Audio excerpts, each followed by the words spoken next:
Well, she's the diamond in the crown of the British Empire and the second longest reigning British monarch. In just a few days, Queen Elizabeth will be celebrating an incredible milestone. Yes, all eyes will be on Her Majesty for her Diamond Jubilee. But perhaps watching closer than anyone else will be the next generation of royals in line for thrones around the world.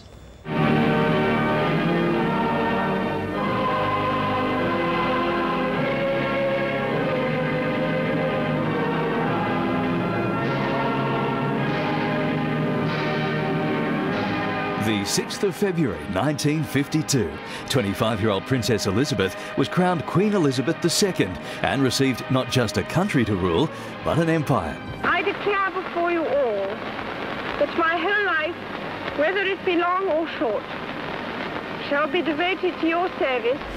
But as the Queen prepares to mark 6 decades on the throne on Monday, the life of a royal couldn't be any more different.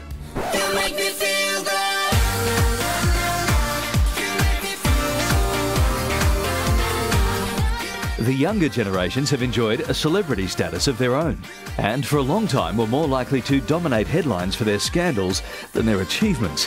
But the marriage of Prince William and Catherine has revived interest in the royal family within the UK.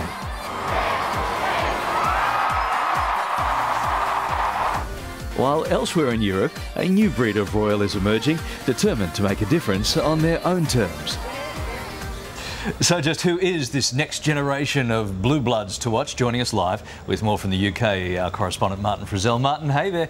William and Kate have brought a breath of fresh air to the British monarchy. What is it that people really love about them, do you think?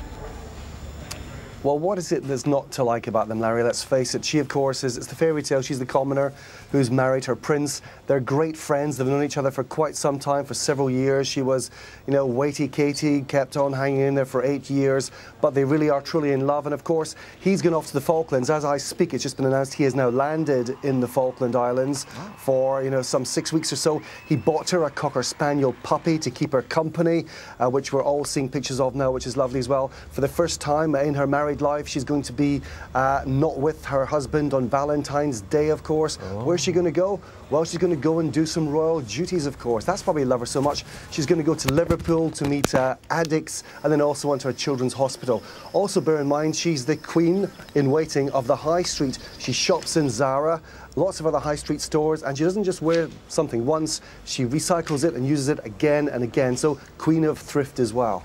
Martin, Princess Charlotte of Monaco was lucky to be born as Grace Kelly's granddaughter. Why is she so popular with the paparazzi?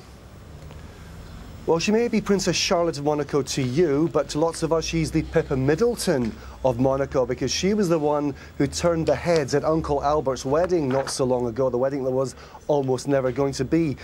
She has got the class and sophistication of her mother, Princess Caroline, and of course her grandmother. She's a journalist. She's a great friend of Stella McCartney. She's in the front row of Stella McCartney's fashion show in Paris a few weeks ago. She's been on the front cover of French Vogue. She's a campaigner for ethical issues, and she's also the equestrian ambassador. Yes, they have one of the Gucci label. They make clothes just for her, and more to the point, Larry, she's single. She's just broken up with her London art dealer boyfriend last month. She's on the market, guys. There you go. Good news. Thousands lined the streets for the wedding of Princess Victoria of Sweden. Why is that? Is it because she married a commoner?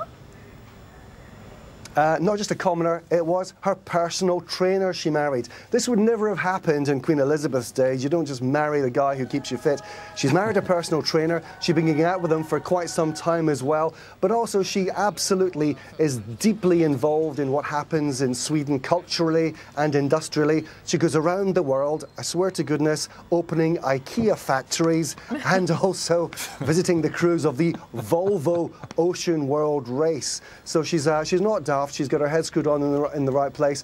But she's, of course, just pregnant, and they're expecting their first royal baby, I think, next month. She's also the world's only Queen heir apparent.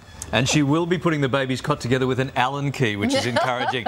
Queen Rania of Jordan is the youngest living queen. Now, she's popular, we know this, because she has over 1 million Twitter followers. So why is she so popular? It's amazing.